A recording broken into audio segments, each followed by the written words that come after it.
जो शक्ति इंसान को जन्म देती है वो अपवित्र हो सकती है क्या?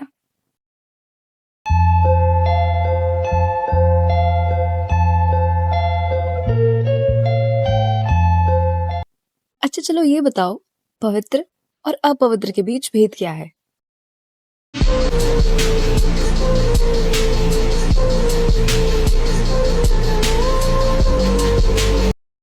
नहीं जानते?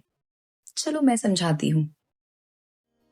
आज हम जिस बारे में बात करने वाले हैं वो इसी सोच को चैलेंज करता है। एक ऐसी जगह जहां मूर्ति नहीं है और जहां शक्ति को छुपाया नहीं जाता बल्कि उसकी पूजा की जाती है। मैं बात कर रही हूँ माता कामाख्या की, जिनका मंदिर असम के गुवाहाटी में नीलांचल पहाड़ी के ऊपर ब्रह्मपुत्र नदी के पास स्थित है। ये मंदिर 51 शक्तिपीठों में एक है और हर शक्तिपीठ की अपनी एक अनोखी कहानी है। लेकिन ये जगह सबसे अलग क्यों है? क्योंकि यहाँ देवी को सिर्फ मां नहीं बल्कि सृजन की शक्ति माना जाता है। सृजन का मतलब होता है क्रिएशन। लेकिन दिलचस्प बात यह है कि जब हम बात करते हैं सृजन की तो कुछ लोग इसे गलत नजर से देखते हैं। कुछ लोग इसे अशुद्ध मान लेते हैं, अपवित्र समझते हैं। लेकिन सच ये है कि जिस शक्ति से इंसान अस्तित्व में आता है वो शक्ति गलत कैसे हो सकती है? ये समझने वाली बात है और लोग इसी बात को गाली देते हैं। कामाख्या नाम का मतलब जानते हैं आप लोग? ये 2 शब्दों से मिलकर बना है। काम यानी इच्छा, आख्या मतलब जो कभी खत्म ही ना हो। यानी कामाख्या देवी वो शक्ति हैं जो हर इंसान के जीवन की शुरुआत और उसकी इच्छाओं से जुड़ी होती हैं। इसी वजह से इस मंदिर को सृजन की शक्ति का स्थान माना जाता है। यहाँ देवी की कोई मूर्ति नहीं है, सिर्फ एक पत्थर है जहां से लगातार पानी की बूंदें गिरती रहती हैं। लोग मानते हैं कि ये बूंदें देवी के होने का एहसास दिलाती हैं। मतलब ये मंदिर पूजा करने का स्थान तो है ही, बल्कि हमें ये भी सिखाता है कि जीवन देने वाली शक्ति को कभी गलत या अपवित्र नहीं माना जा सकता।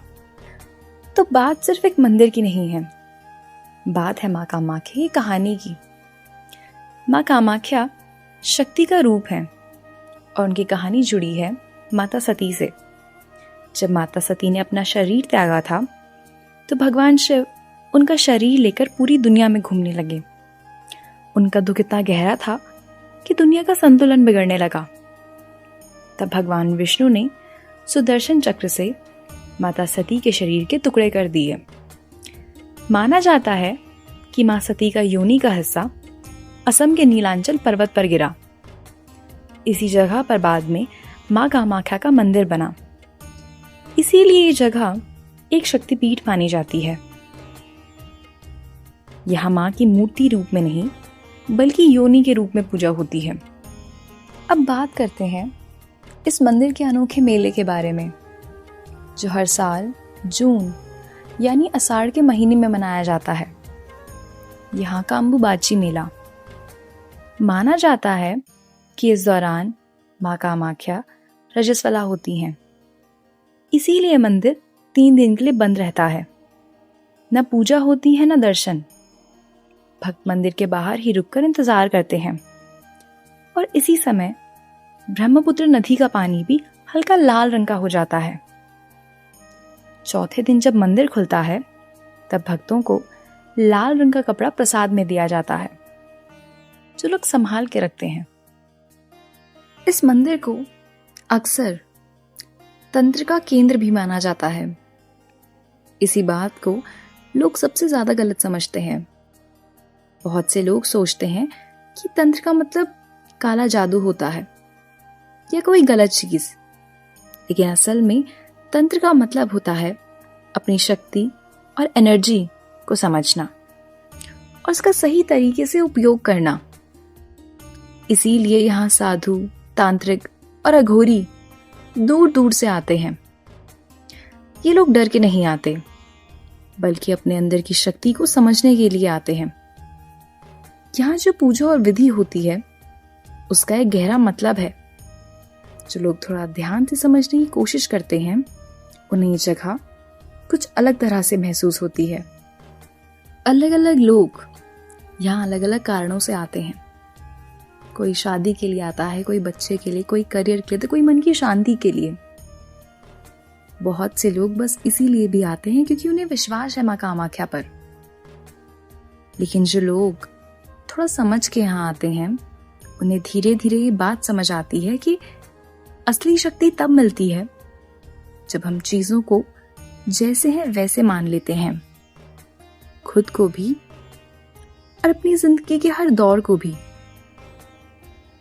मंदिर का अनुभव हमें ये बताता है कि जिंदगी में गलत और सही सिर्फ बाहर से नहीं बल्कि हमारी सोचने के तरीके से भी तय होता है।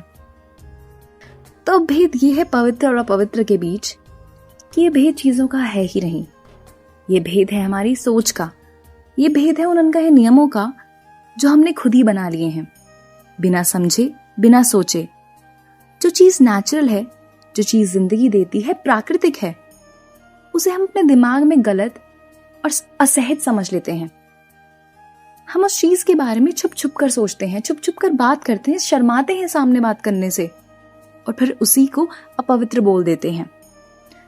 मतलब जो चीज गलत है ही नहीं उसे हम अपनी सोच से गलत बना देते हैं। माँ कामाख्या का मंदिर हमें यही याद दिलाता है कि शक्ति को छुपाने की नहीं बल्कि समझने और अपनाने की जरूरत है। ये मंदिर सिर्फ एक मंदिर नहीं, ये एक ऐसी जगह है जो हमें शक्ति, प्रकृति और जिंदगी के हर दौर को समझने की सीख देती है।